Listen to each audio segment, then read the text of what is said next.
Assalamualaikum everyone. I hope you all are doing well. Welcome to another video of Advanced English Class 11 in Board where we are discussing the essay Psalm Still Flows. ठीक है, अब मैंने अपने channel पे सारे essays upload किए हुए हैं तकरीबन, तो मेक श्योर कि आप चैनल को चेकआउट कर लें क्योंकि not many people have uploaded question and answers of advance English, तो आप लोगों को काफ़ी हेल्प हो जाएगी for your examination. And the second thing is that अभी मैं आप लोगों को ये बेसिकली मेरे अपने ही नोट्स हैं जो मैं आप लोगों को पहले एक्सप्लेन कर दूँगी. When I was an advance English student तब मैंने ये पास्ट पेपर में से एक एक क्वेश्चन निकाल कर और इसके नोट्स बनाए थे, तो अब मैं ये चीज़ें आपको एक्सप्लेन कर दूँगी. ठीक है, और इन दी एंड ऑफ द वीडियो मैं आप लोगों को अपना पूरा रजिस्टर दिखा दूँगी ताकि you guys can take screenshots and अपने पास एक PDF बना के सेव करके रख लीजिएगा कि ताकि आप लोगों का भी अच्छा हो जाए. ठीक है, तो let us start. The essay which we are discussing today is Psalm Still Flows. We are on question number 5.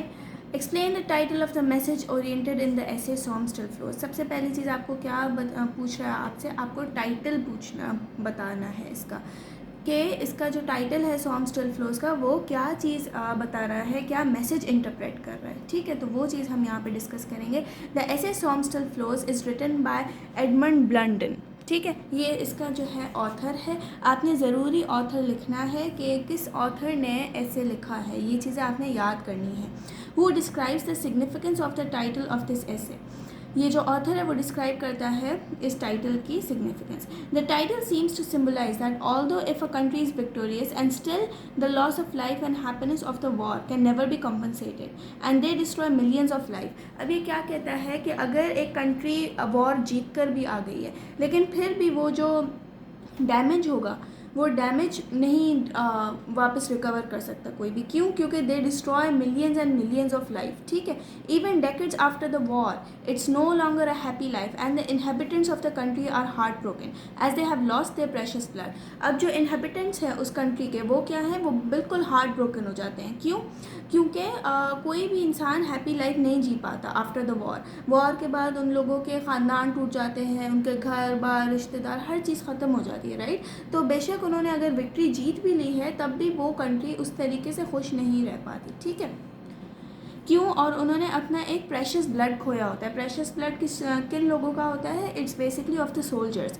The blood of the soldier can never B compensated and it still flows in the river of song. Not literally, but it implicitly means the sacrifices and the loss of precious life at Somme can never be forgotten. अब यहाँ पे writer क्या कह रहा है कि literally अब दो मीनिंग्स होती हैं. एक होती है इम्प्लिसिट मीनिंग, दूसरी होती है एक्सप्लिसिट मीनिंग. एक्सप्लिसिट मीनिंग से हम ये कह सकते हैं कि अभी तक खून बह रहा है, लेकिन ऐसा नहीं है, खून अभी तक नहीं बह रहा, इट हैज़ स्टॉप्ड. लेकिन मसला क्या है कि if we look at it in an implicit way, तो फिर ये बता रहा है कि कितना सेक्रीफाइस हुआ है प्रेशियस लाइफ का एट सॉम, और उस चीज़ को कभी भी लोग भूल नहीं सकेंगे कि कितना सेक्रीफाइस किया है इन लोगों ने सॉम पे. ठीक है, he says in his essay war is an ancient imposter. अब ये कोट अगर आप अपनी याद रख लेंगे एंड अगर आप ऐसी कोट्स अपने ऐसे में लिखेंगे तो आपका काफ़ी अच्छा क्वेश्चन प्रिपेयर हो जाएगा एंड आपको काफ़ी अच्छे मार्क्स मिल सकते हैं. ठीक है, तो मेक श्योर कि आप इस तरीके से ये छोटे छोटे जो है ना, ये बेसिकली मैंने इसी में से इंग्लिश एसेज ऑफ टुडे में से आपका जो ऐसे है Psalm Still Flows उसी में से मैंने निकाल के ये अपने क्वेश्चन में इंक्लूड किए हैं टू गेट गुड मार्क्स. तो आप भी इसी सेम चीज़ को आप याद करके भी लिख सकते हो कि ताकि आपका भी अच्छा हो जाए. अच्छा, अभी हमारे पास टाइम नहीं है इतना, तभी मैं आपको पूरा ऐसे नहीं रीड करवा रही. पहले मैंने सोचा कि आपको पास्ट पेपर के क्वेश्चन करा दूँ क्योंकि बोर्ड के एग्ज़ाम्स बहुत ज़्यादा अभी करीब हैं, तो अभी आप लोग ये पास्ट पेपर के क्वेश्चन कर लें. बाद में जो है अगर टाइम बचा तो मैं आप लोगों को एक एक लाइन भी समझा दूंगी ऐसे की. Somme is a river that represents France. The still in the title adheres to being victorious even after facing a global fear of defeat from the Germans. ठीक है, अब ये जो है जर्मन्स में से इनको डिफीट मिली जर्मन्स की तरफ से. राइट, और फ्रांस जो है, फ्रांस में एक रिवर है सॉम और वो अभी तक बह रही है. क्यों? क्योंकि उसने इतनी सेक्रीफाइसेस देखी हैं सोल्जर्स की फैमिलीज़ की, इतने घर ख़राब हुए हैं, इतने घर टूट गए हैं, इतनी जानें गई हैं कि वो सेक्रीफाइसेस अभी तक बह रही हैं. वो सेक्रीफाइसेस अभी तक फील होता है कि जैसे सोल्जर्स का खून अभी तक बह रहा है. ठीक है, तो that is an implicit meaning and that is sort of a metaphorical meaning. ठीक है, let's move on to the next question. Describe the happenings in the Battle of Somme. अब हुआ क्या सोम में, सोम की बैटल में हुआ क्या, वो चीज़ हमसे पूछा जा रहा है। और ये चीज़ें, ये जो सारे पॉइंट्स हैं वो मैंने आप लोगों के ऐसे में से निकाल के लिखे हैं। द राइटर स्टार्ट्स द ऐसे by mentioning the date, that is July 1st, 1916, that the Battle of Somme had begun. It is the most horrific battle in the First World War that began in 1914 and ended in 1918. अब ये जो battle है आपने ये याद रखना है कि वो कब स्टार्ट हुई, कब ख़त्म हुई और कौन सी उसकी स्पेसिफिक डेट है बैटल ऑफ सोम की। ठीक है, ये चीज़ें आपने याद रखनी है। 3 countries were involved and Germany attacked France and England's banks on the river Somme. Germany ने अटैक किया किसको, फ्रांस को और इंग्लैंड को। और कहाँ पे ये अटैक हुआ, ऑन द रिवर सोम, तभी सोम की इतनी ज़्यादा सिग्निफिकेंस है। They gathered at the serene farmlands of Picardy. अब ये जो है फार्मलैंड्स ऑफ पिकर्डी, यहाँ पर आके उनकी फ़ौजें खड़ी हो गई। ठीक है, और उन्होंने अटैक किया at the river Somme. Transport, telecommunication and arms showed drastic increase. अब यहाँ पर बहुत ज़्यादा आर्म्स इंक्रीज़ हो गए, आर्म्स मतलब हथियार बहुत ज़्यादा उनका इंक्रीज़ हो गया। Germans field guns waited to fire from front trenches at La Boisselle. अब ये जो जगहों के नाम है वो चीज़ें आपने अच्छे से याद रखनी है। ठीक है, इनको नहीं भूलिएगा। Then further the SM mentions Thypevil, that is a small town which thousands of battalions of both German and the British were killed.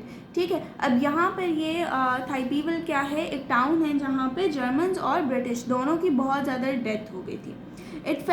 It was a quick sand.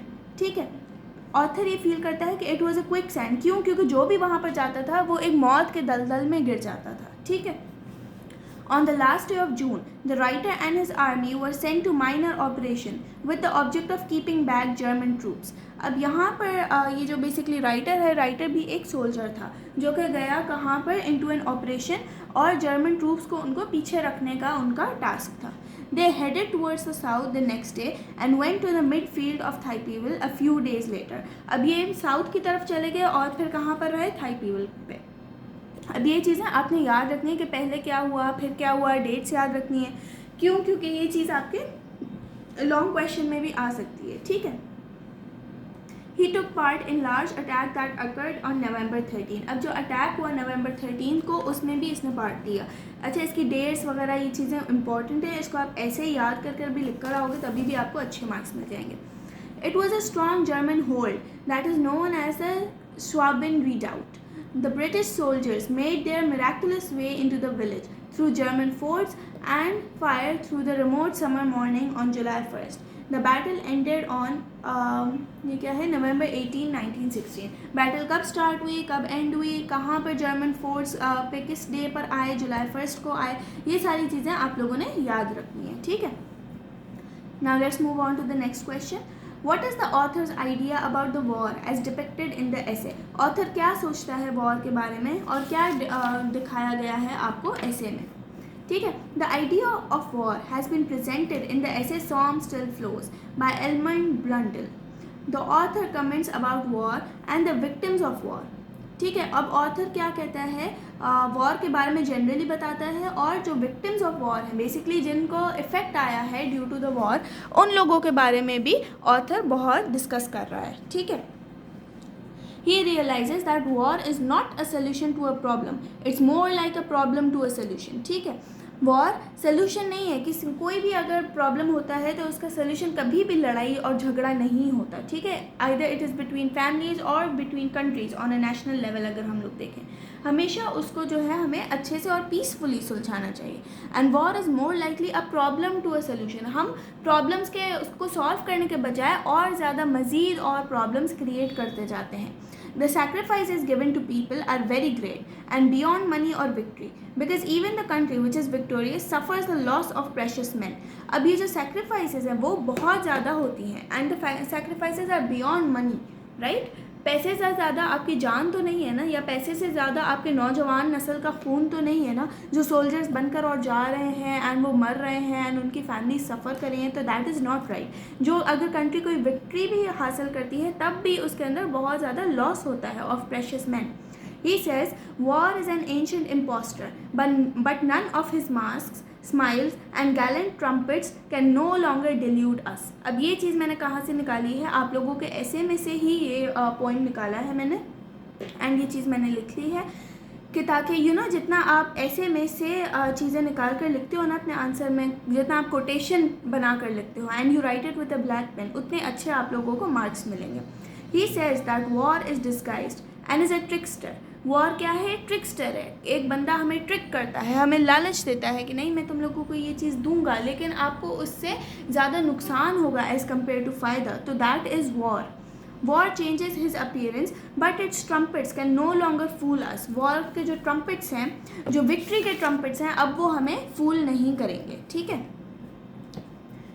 As they are alarmed after the Battle of Somme, and it has caused a scenic field to turn into a graveyard. बहुत अच्छी खूबसूरत sceneries को भी battle of सॉम की वजह से कब्रिस्तान बनने पर मजबूर हो गई हैं। क्यों? क्योंकि वहाँ पर इतनी ज़्यादा डेथ्स हैं कि वो चीज़ कब्रिस्तान बन गई है, ठीक है? आई होप आप लोगों ने समझ लिया होगा ये क्वेश्चन। अच्छा, ये टिक मार्क्स को इग्नोर कीजिएगा, ये मेरे टीचर ने बेसिकली लगाए थे जब मैं खुद एक स्टूडेंट थी, ठीक है?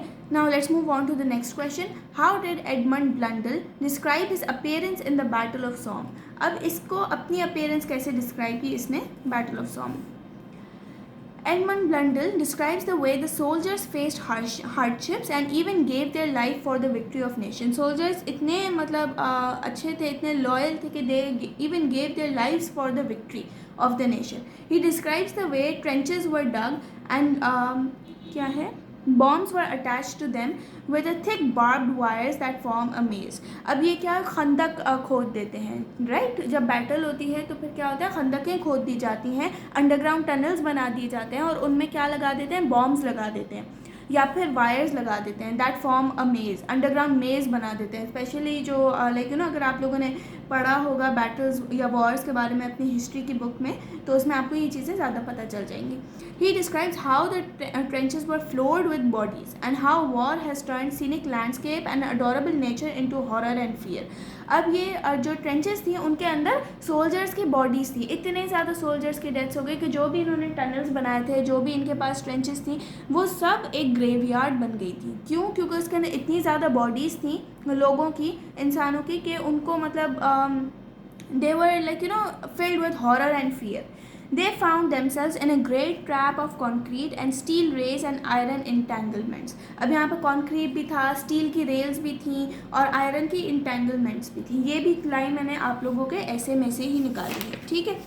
अब नेक्स्ट मैंने लिखा है कॉपी क्वेश्चन नंबर 8। दूसरा ये है describe the happenings of the battle of Somme, कि क्या क्या हो रहा था बैटल ऑफ सॉम में, कब से स्टार्ट हुई, क्या क्या हुआ, ऑथर के साथ क्या हुआ, कब ख़त्म हुई, कैसे चली, कहाँ पर गए पहले सोल्जर्स। तो ये सारी पॉइंट आप लिख लीजिएगा। ये मैं आपको एंड में आप लोगों को पूरा रजिस्टर दिखा दूँगी, तो फिर आप इसका स्क्रीनशॉट ले लीजिएगा। अभी आप लोग समझ जाए कि किस तरीके से लिखना है, ठीक है? What message is given to the modern civilisation in the essay Somme still flows? क्या मैसेज दिया जाता है to the current people who are alive today?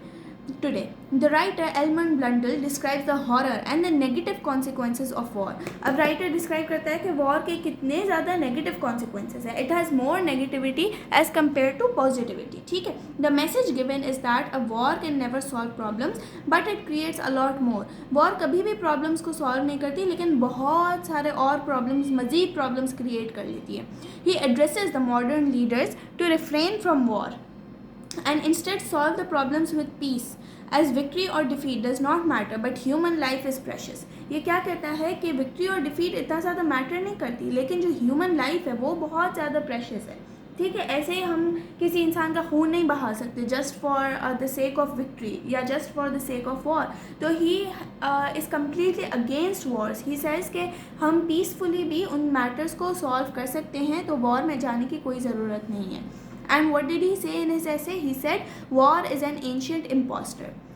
Men who are born after this war are addressed that the best men should be saved and not sacrificed, and that it is not a solution but a disguised monster that prevents human race from being united.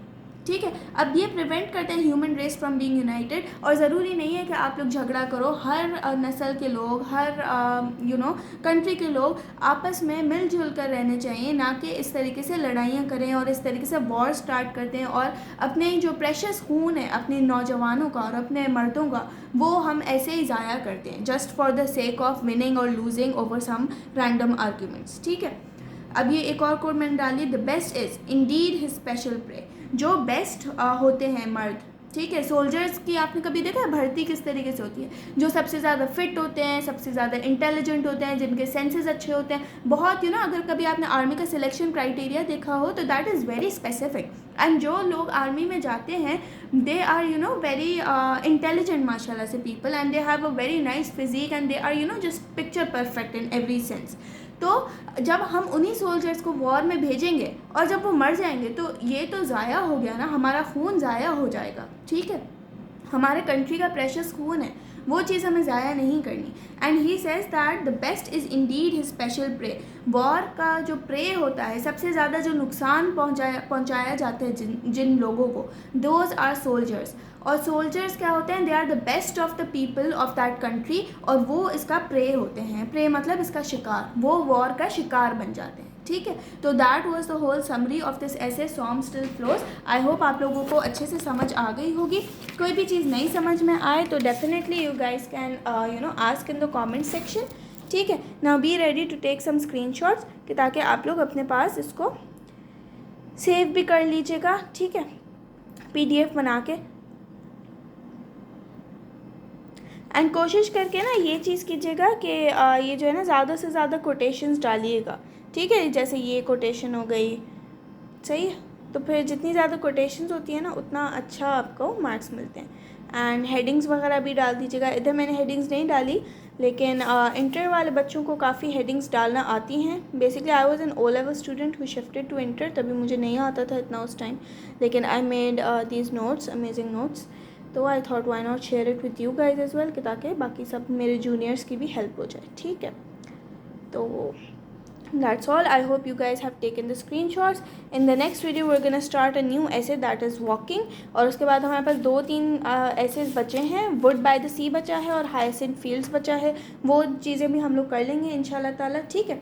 तो next video भी देख लीजिएगा। And अगर आपने previous videos नहीं देखी जहाँ पर मैं आपको काफ़ी इंपॉर्टेंट एसेज एक्सप्लेन करी हूँ, जैसे अनियन ईटर है, गोल्डन ड्रगेट, ईटन सी, तो वो भी जाकर देख लीजिए कि ताकि आप लोगों का अच्छे से पेपर निकल जाए, ठीक है।